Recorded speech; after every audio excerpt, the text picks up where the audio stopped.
de la poésie, c'était de comprendre comment fonctionnait le lien entre la musique et la poésie.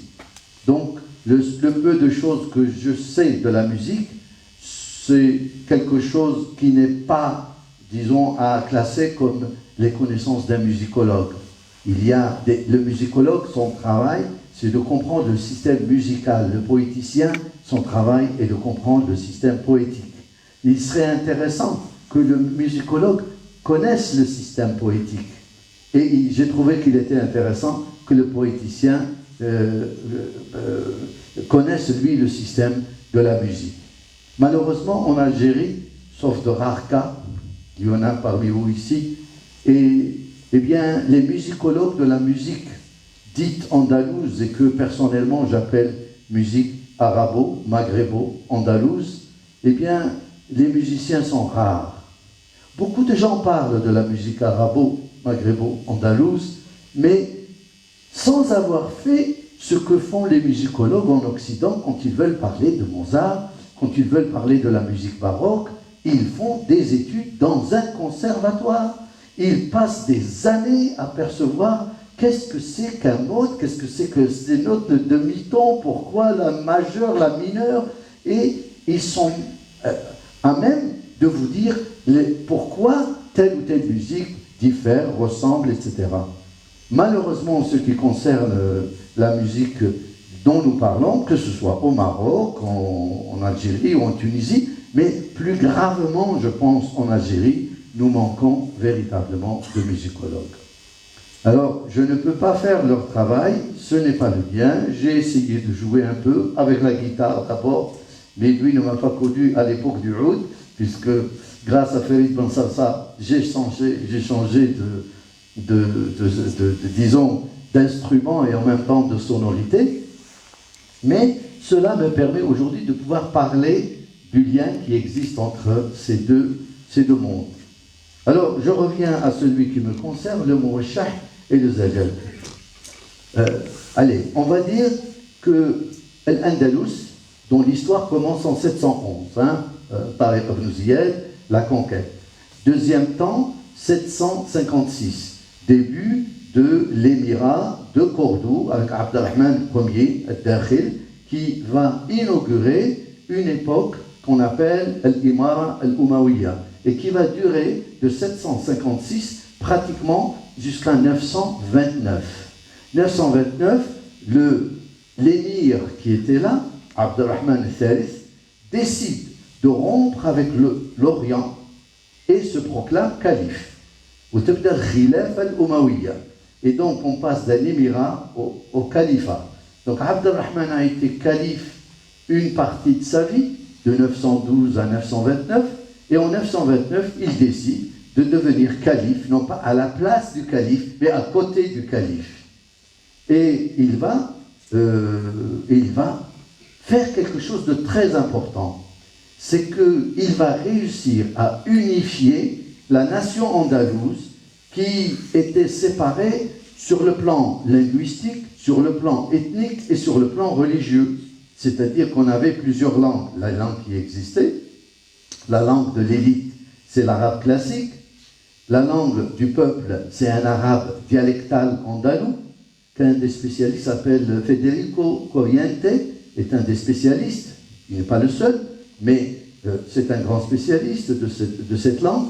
Il y a évidemment l'hébreu, il y a aussi comme langue, évidemment aussi l'amazigh, donc le berbère, et il y a ce qu'on appelle le romance, qui était le nom de l'ancien espagnol.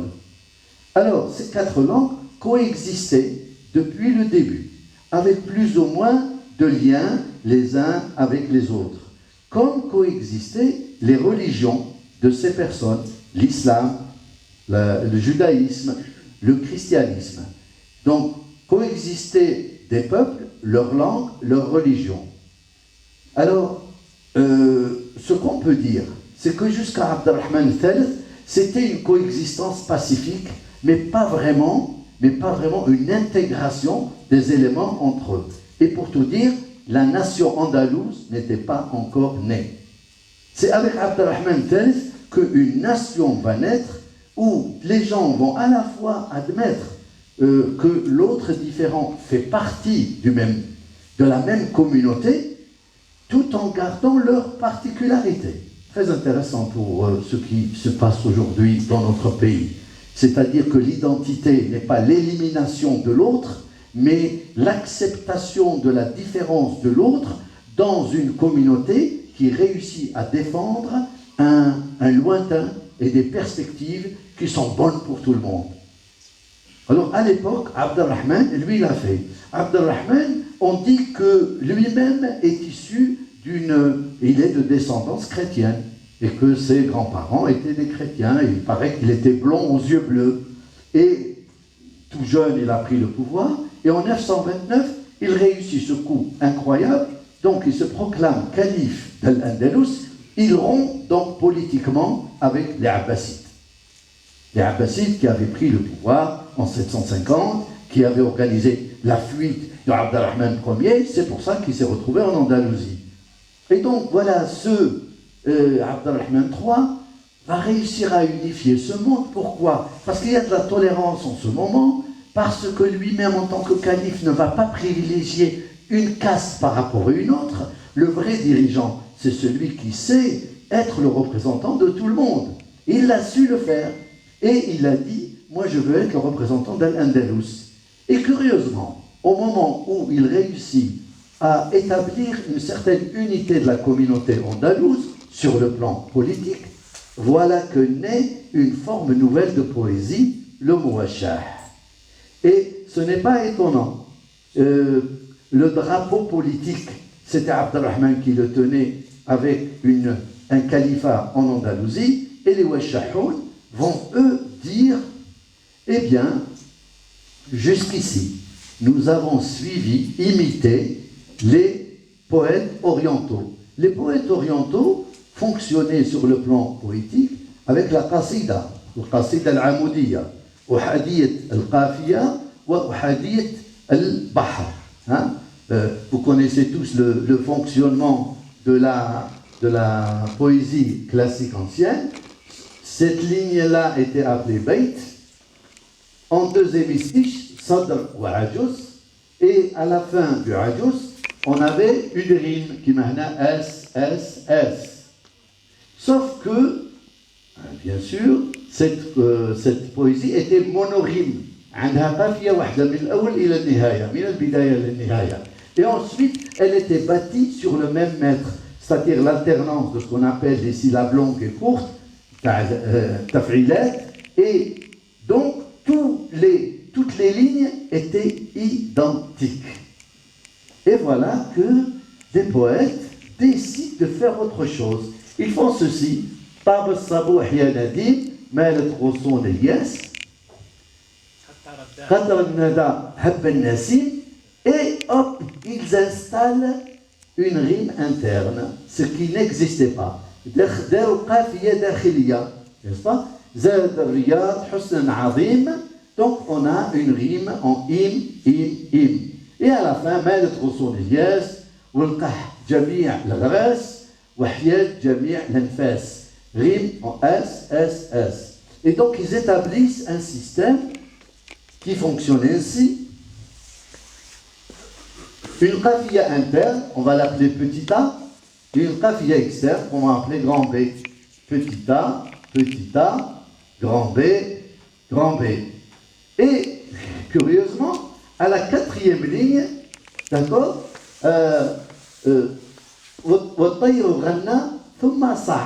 et du coup, la rime interne change. On a sah et liqah. Et là, donc, on n'a plus le petit a, on a maintenant un petit c, et là, également, wanta fi ghafla, là, et là, tasma' laha sawla, là. Donc, on a C grand D, C grand D. Je mets des lettres d'imprimerie pour la rime externe et des lettres minuscules pour les rimes internes. On a A, B, A, B, A, B, C, D, C, D. Et voilà, juste après, là il aurait fallu un espace. انظر إلى جدول منهمر on change, même la rime interne change de nouveau. Alors on obtient après CD, E, de nouveau E, et de nouveau petit E. Al-Zahar, Al-Watar, Ar. Et là, Bain al-Ghussoun, Yesri, Ri, donc E, grand F, et grand F. Pardon, excusez-moi. Grand F. Alors, maintenant, voilà.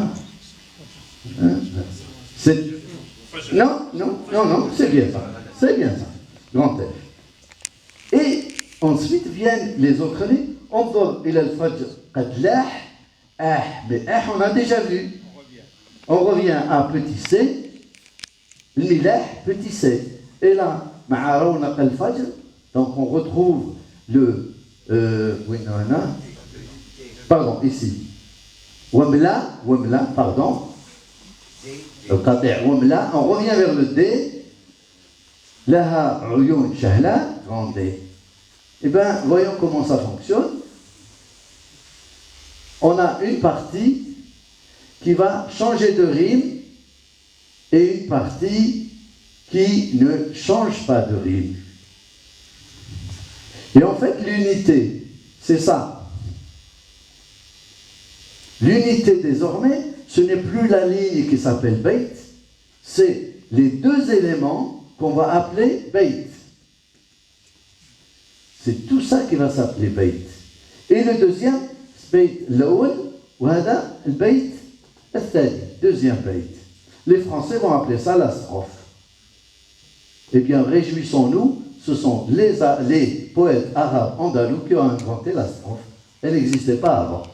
Ils inventent la strophe, ça veut dire qu'ils défient les poètes anciens sur leur terrain de la rime, mais ils vont faire plus. Mais déjà, le terrain de la rime. Et on croit que c'est pas grand-chose que de faire ça. À l'époque, il y a eu une telle levée de boucliers, si vous lisez